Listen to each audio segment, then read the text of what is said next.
परिचय। हे रिया, तुम क्या कर रही हो? मैं वाक्य बना रही हूँ।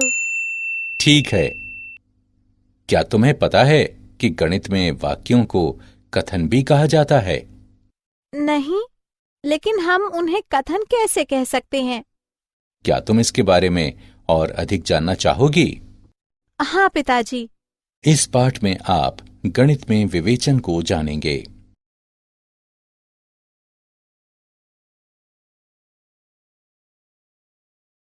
उद्देश्य। इस पाठ के अंत में आप निम्न करने में सक्षम हो जाएंगे: आगमनात्मक और निगमनात्मक विवेचन में भेद करना, कथन को बताना, पूर्व कथनों से नए कथन बनाना, अंतर्भावों पर चर्चा करना, कथनों की वैधता प्रमाणित करना।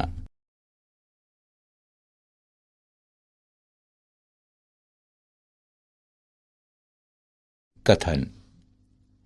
साक्ष्य से निष्कर्षों पर पहुंचने की प्रक्रिया विवेचन है। गणित में विवेचन के दो प्रकार होते हैं: एक आगमनात्मक और दो निगमनात्मक। विशिष्ट तथ्यों से सामान्य सिद्धांतों तक विवेचन ही आगमनात्मक विवेचन है। उदाहरण: उसके बाल लाल हैं, इसलिए उसकी प्रकृति क्रोधी स्वभाव वाली है। निगमनात्मक विवेचन वह विवेचन होता है जिसमें आगत प्रस्ताव की सत्यता तार्किक रूप से निर्गत प्रस्ताव की सत्यता की प्रतिभू होती है। दिया जाता है कि विवेचन में कोई गलती नहीं हुई है। एक तर्कसंगत उदाहरण दें जो विश्वास से उद्धत हो। यदि कमरे में अंधेरा है तो या तो लाइट बंद है या फिर बल्ब का फ्यूज उड़ गया है। कमरे में अंधेरा है, लाइट का स्विच बंद नहीं है। निष्कर्ष: बल्ब का फ्यूज उड़ गया है।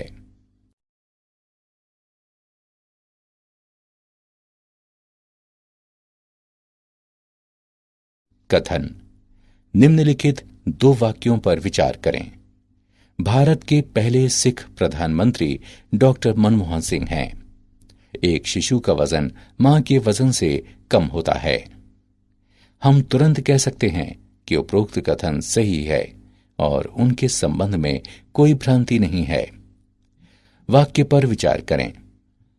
3 धन 7 11 होता है। यह वाक्य असत्य है। एक और वाक्य पर विचार करें। पुरुष महिलाओं से अधिक बुद्धिमान होते हैं। कुछ लोग सोचते हैं कि यह सत्य है, जबकि कुछ का मानना है कि यह असत्य है। अब हम गणितीय कथन को परिभाषित करते हैं। कोई वाक्य तब एक गणितीय कथन कहलाता है जब ये या तो सत्य हो या फिर असत्य, लेकिन दोनों ना हो। कथनों को सामान्यतः वर्णमाला के छोटे अक्षरों P, Q, R आदि से निरूपित किया जाता है।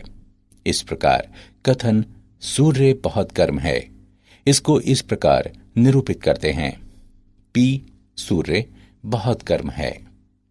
कुछ महत्वपूर्ण बिंदु। व्याकरण स्थितियों वाले वाक्यों और क्रमित कथन को कथन नहीं माना जाता है। ऐसे वाक्य जिनमें अनिश्चित समय का प्रयोग हो, जैसे कल, बीता हुआ, आज, कल, आने वाला, इसको कथन नहीं माना जाता है।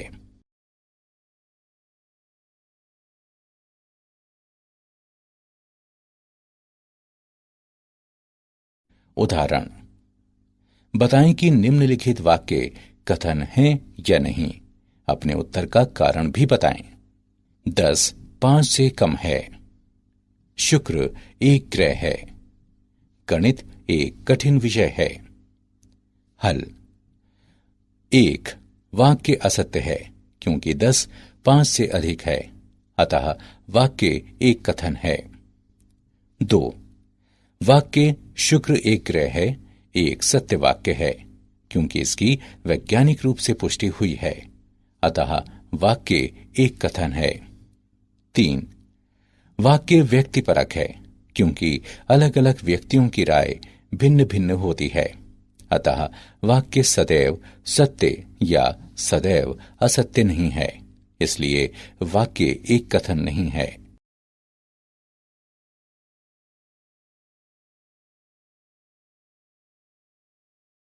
पूर्व ज्ञात कथनों से नए कथन बनाना। किसी कथन का निषेधन। मान लें कि पी कोई कथन है, तब पी को नकारता हुआ कथन पी का निषेधन कहलाता है। पी के निषेधन की रचना पी से पहले ये असत्य है लिखकर की जाती है। निषेधन की रचना पी नहीं शब्द को शामिल करके की जाती है। कथन पी के निषेधन को पी नहीं से निर्दिष्ट करते हैं। उदाहरण के लिए मान लें कथन पी है, राम बुद्धिमान है, तब पी नहीं कथन होता है, राम बुद्धिमान नहीं है। ये असत्य है कि राम बुद्धिमान है। मिश्र कथन। संयुक्त कथन।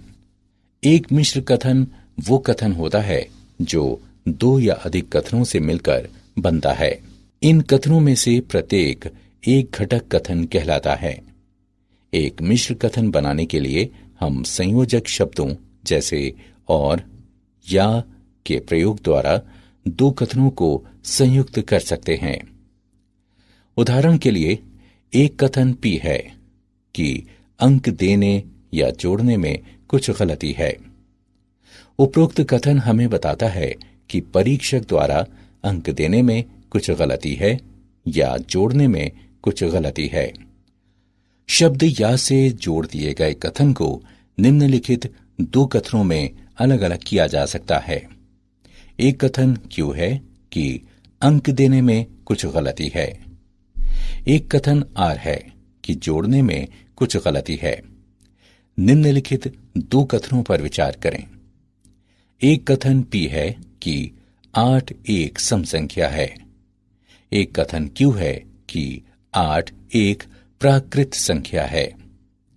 एक नया मिश्र कथन प्राप्त करने के लिए इन दो कथनों को संयोजक और से संयुक्त किया जा सकता है। एक कथन आर है कि 8 एक सम संख्या और एक प्राकृत संख्या है।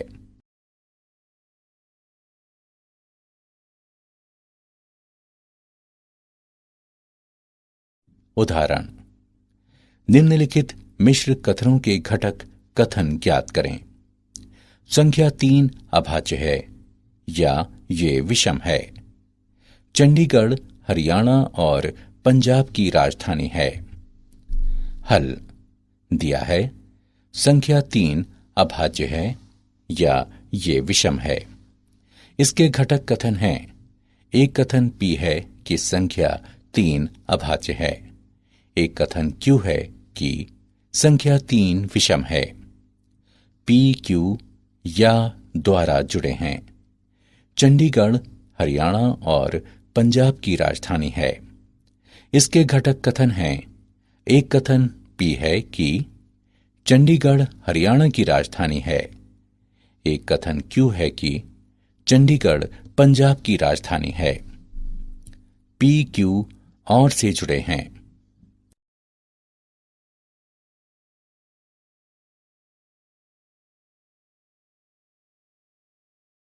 विशेष शब्द या वाक्यांश। शब्द और। 1 और वाला मिश्र कथन सत्य है यदि इसके सभी घटक कथन सत्य हैं। 2 और वाला मिश्र कथन असत्य है यदि घटक कथनों में से कोई भी असत्य है। अन्य सत्य हो सकते हैं। मान लें कि P और Q घटक कथन हैं, तब P और Q को इस प्रकार निरूपित करते हैं। P और Q और के लिए सत्यता सारणी को इस प्रकार निरूपित किया जाता है। P सत्य और Q सत्य के लिए P और Q सत्य है। P सत्य और Q असत्य के लिए P और Q असत्य है। P असत्य और Q सत्य के लिए P और Q असत्य है। P असत्य और Q असत्य के लिए P और Q असत्य है।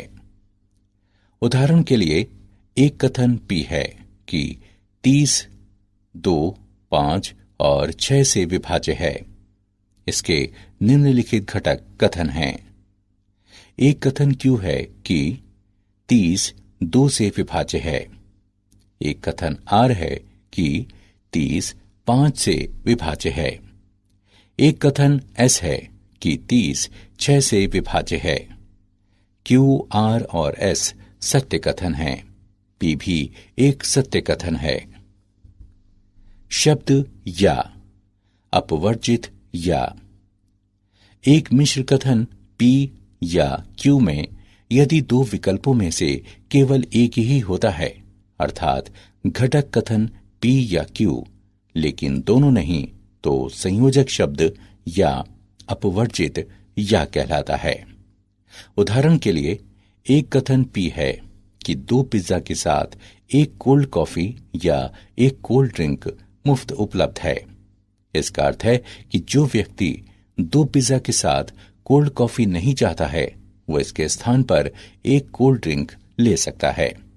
या यदि कोई 2 पिज्जा के साथ एक कोल्ड ड्रिंक नहीं चाहता है, तो वो कोल्ड कॉफी ले सकता है। लेकिन व्यक्ति 2 पिज्जा के साथ दोनों को नहीं ले सकता। ये शब्द या का अपवर्जित प्रयोग कहलाता है। अंतर्विष्ट या। एक मिश्र कथन P या Q में यदि दो विकल्पों में से कम कोई एक होता है, अर्थात घटक कथन P या Q या दोनों होते हैं, तो संयोजक शब्द या अंतर्विष्ट या कहलाता है। उदाहरण के लिए एक कथन Q है कि एक छात्र जिसने इंटर में व्यावसायिक अध्ययन या गणित विषय लिया हो, बीकॉम पाठ्यक्रम के लिए आवेदन कर सकता है। कथन Q इंगित करता है कि जिन छात्रों ने इंटर में व्यावसायिक अध्ययन और गणित दोनों विषय लिए हैं, वे बीकॉम पाठ्यक्रम के लिए आवेदन कर सकते हैं। जिस छात्र ने इन विषयों में से केवल एक ही विषय लिया है, वे भी बीकॉम के लिए आवेदन कर सकते हैं। ये शब्द या का अंतर्विष्ट प्रयोग कहलाता है। या वाले मिश्र कथनों के लिए नियम। 1. या वाला कोई मिश्र कथन सत्य होता है जब एक घटक कथन सत्य हो या दोनों घटक कथन सत्य हों। 2. या वाला कोई मिश्र कथन असत्य होता है जब दोनों घटक कथन असत्य हों। मान लें कि P और Q घटक कथन हैं, तो P या Q को इस प्रकार निरूपित किया जाता है। P या Q के लिए सत्यता सारणी को इस प्रकार निरूपित करते हैं।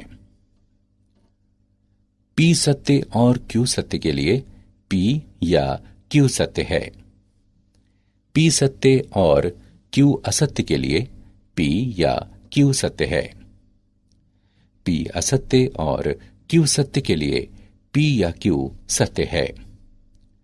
P असत्य और Q असत्य के लिए P या Q असत्य है। परिमाणवाचक वाक्यांश। 2 परिमाणवाचक वाक्यांश हैं। 1. एक ऐसे का अस्तित्व है। 2. सभी के लिए, प्रत्येक के लिए। उदाहरण के लिए एक कथन है कि एक ऐसे वृत्त का अस्तित्व है जिसकी त्रिज्या 1 इकाई है। इसका अर्थ है कि कम से कम एक ऐसा वृत्त है जिसकी त्रिज्या 1 इकाई है।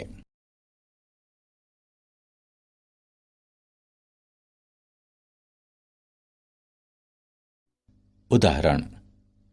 निम्नलिखित मिश्र कथनों के लिए घटक कथन लिखें।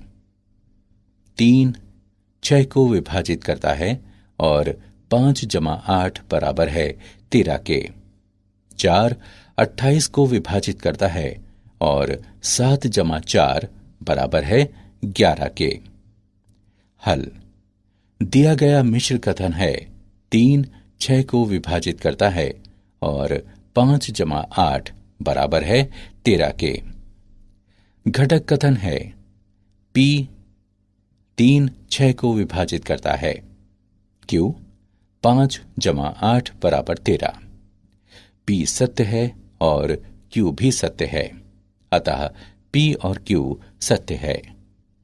दिया गया कथन है 4 28 को विभाजित करता है और 7 जमा 4 बराबर 11। घटक कथन है P 4 28 को विभाजित करता है, Q 7 जमा 4 बराबर 11। P सत्य है और Q सत्य है, अतः P और Q सत्य हैं।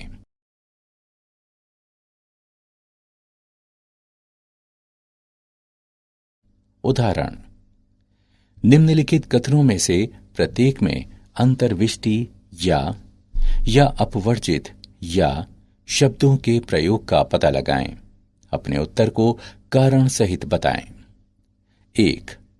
दुकान बंद होती है जब परिवार में कोई कार्यक्रम होता है या कोई बंद करने का दिन हो। 2.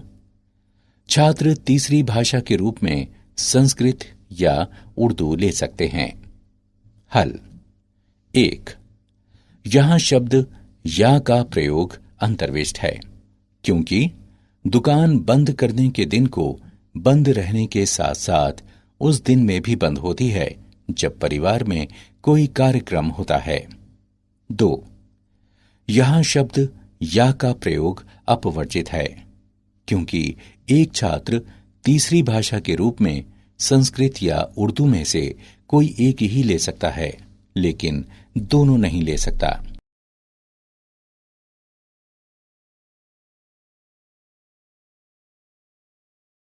अंतर्भाव। हम अंतर्भाव यदि तो, केवल यदि और केवल यदि पर चर्चा करेंगे। वाक्यांश तो यदि से जुड़े दो कथनों से जो एक कथन बनता है उसे अंतर्भाव कहते हैं। उदाहरण के लिए, यदि बाजार में अधिक आम आते हैं तो उनके मूल्यों में कमी आएगी। यदि P तो Q निम्नलिखित कथनों के समान हैं। 1. यदि P तो Q का अर्थ है कि P अंतर्भाव Q, इसे P अंतर्भाव Q से निर्दिष्ट करते हैं। इस प्रकार यदि कोई संख्या 10 की एक गुणज है तो वो 5 की भी गुणज है। 2. P पर्याप्त प्रतिबंध है Q के लिए। उदाहरण के लिए, यह ज्ञात होना कि कोई संख्या 8 की गुणज है पर्याप्त है यह निष्कर्ष निकालने के लिए कि वो संख्या 4 की भी गुणज है। 3. P केवल यदि Q, इसका अर्थ हुआ कि कोई संख्या 8 की गुणज है केवल यदि वो संख्या 4 की भी गुणज है। 4. Q अनिवार्य प्रतिबंध है P के लिए। इसका अर्थ है कि जब कोई संख्या 8 की गुणज है तो वो संख्या अनिवार्य रूप से 4 की भी गुणज है। 5. निषेधन Q अंतर्भाव निषेधन P, इसका अर्थ हुआ कि जब कोई संख्या 4 की गुणज नहीं है तो वो 8 की भी गुणज नहीं है।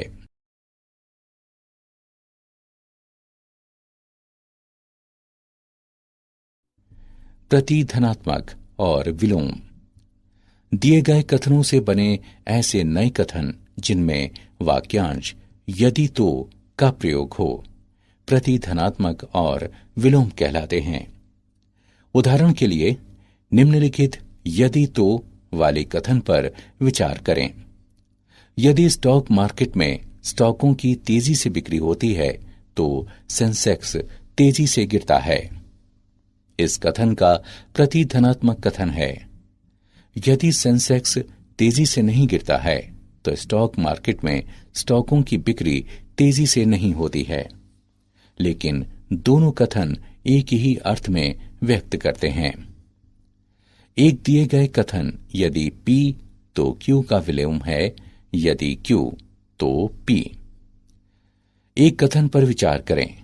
यदि दो पूर्णांक x और y इस प्रकार हैं कि x y से बड़ा है, तो x घटा y सदैव एक धन पूर्णांक है। इस कथन का विलोम कथन है, यदि दो पूर्णांक x और y इस प्रकार हैं कि x घटा y सदैव एक धन पूर्णांक है, तो x y से बड़ा है। यदि और केवल यदि का प्रयोग। इसे प्रतीक यदि और केवल यदि से प्रदर्शित किया जाता है, जिसका अर्थ है कि दो कथनों P और Q के लिए निम्नलिखित समतुल्य रूप हैं। एक, P यदि और केवल यदि Q। दो, Q यदि और केवल यदि P। तीन, P अनिवार्य और पर्याप्त प्रतिबंध है Q के लिए और इसका विलोम यानी उल्टा। चार, P यदि और केवल यदि Q।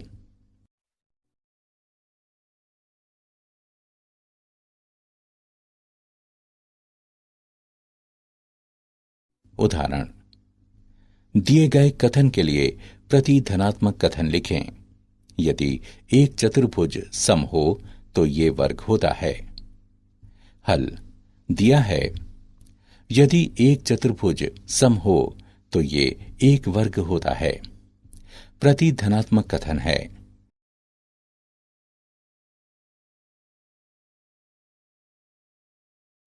उदाहरण, दिए गए कथन के लिए विलोम कथन लिखें। यदि कोई संख्या 24 से विभाज्य है तो ये 12 विभाज्य होती है। हल दिया है, यदि कोई संख्या 24 से विभाज्य है तो ये 12 से विभाज्य होती है। विलोम कथन, यदि कोई संख्या 12 से विभाज्य है तो ये 24 से विभाज्य होती है।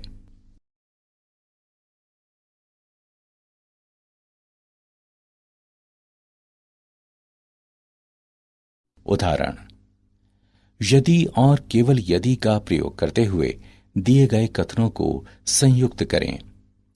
एक कथन P है कि किसी चतुर्भुज की सम्मुख भुजाओं का एक युग्म समांतर और बराबर हो तो ये एक समांतर चतुर्भुज होता है।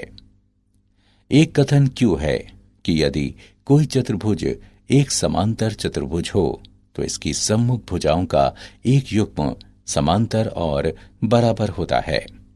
हल दिया है, एक कथन P है कि किसी चतुर्भुज की सम्मुख भुजाओं का एक युग्म समांतर और बराबर हो तो ये एक समांतर चतुर्भुज होता है। एक कथन Q है कि यदि कोई चतुर्भुज एक समांतर चतुर्भुज हो तो इसकी सम्मुख भुजाओं का एक युग्म समांतर और बराबर होता है। आइए यदि और केवल यदि का प्रयोग करते हुए इन कथनों को संयुक्त करें। हमें प्राप्त होता है, एक चतुर्भुज एक समांतर चतुर्भुज होता है यदि और केवल यदि इसकी सम्मुख भुजाओं का एक युग्म समांतर और बराबर हो।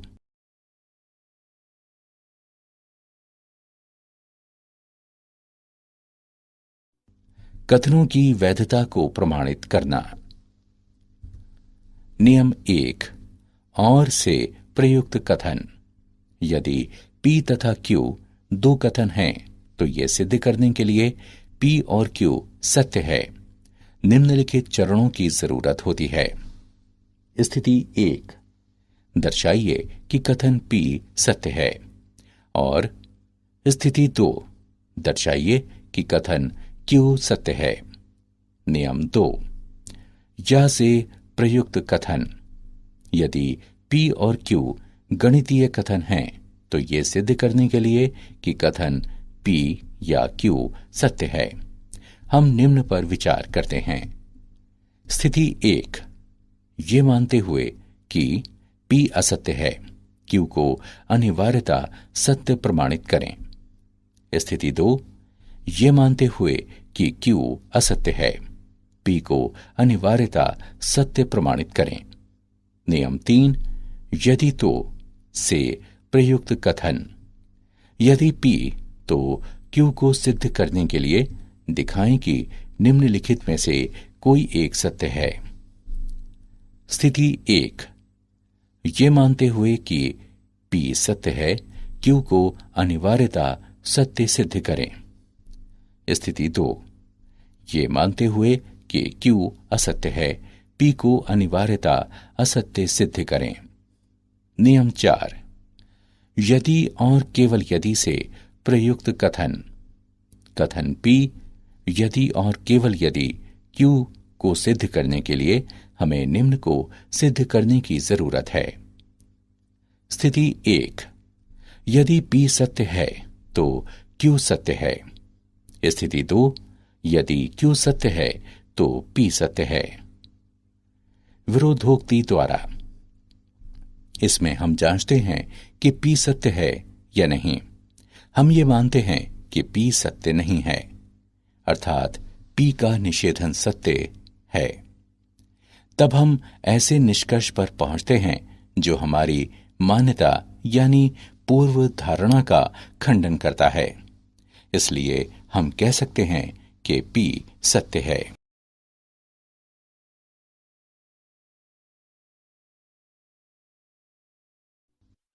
क्या आप जानते हैं, अरस्तु ने निगमनात्मक विवेचन में महान योगदान दिया। जर्मन गणितज्ञ G.W. लिबनिज ने निगमनात्मक विवेचन में प्रतीकों के प्रयोग की अवधारणा का विकास किया।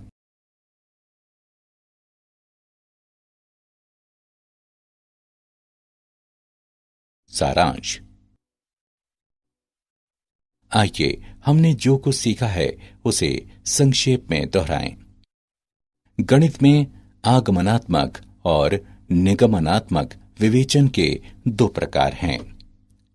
मान लें कि P कोई कथन है, तब P को नकारता हुआ कथन P का निषेधन कहलाता है। एक मिश्र कथन बनाने के लिए हम संयोजक शब्दों जैसे और या के प्रयोग द्वारा दो कथनों को संयुक्त कर सकते हैं। मान लें P या Q कथन है। यदि दो विकल्पों में से केवल एक ही होता है, अर्थात घटक कथन P या Q, लेकिन दोनों नहीं, तो संयोजक शब्द या अपवर्जित या कहलाता है। मान लें P या Q कथन है। यदि दो विकल्पों में से कम कोई एक होता है, अर्थात घटक कथन P या Q या दोनों होते हैं, तो संयोजक शब्द या अंतर्विष्ट या कहलाता है।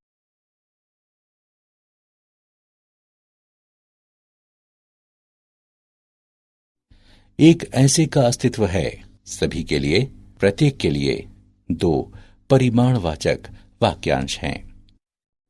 वाक्यांश तो यदि से जुड़े दो कथनों से जो एक कथन बनता है उसे अंतर्भाव कहते हैं। केवल यदि, यदि और केवल यदि अंतर्भावों के अंतर्गत आते हैं।